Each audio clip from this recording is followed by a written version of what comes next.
Welcome back to our new fans. Today we are going to talk about how to off auto rotate setting in Oppo phone. In this video guys, I will show you how to off auto rotate setting in Oppo phone.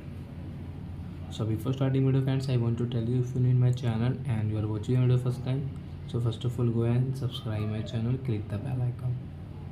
So guys, now let's start video. First of all, open your phone setting.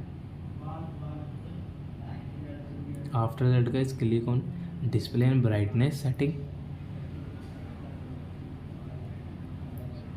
Then guys, you can see auto rotate. So we will off it. It's on. Touch here guys, it will off. And guys, now you can see your phone will not rotate.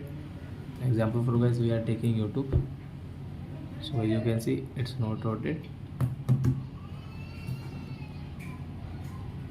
So I think friends, you have understood how to off auto rotate setting in Oppo phone.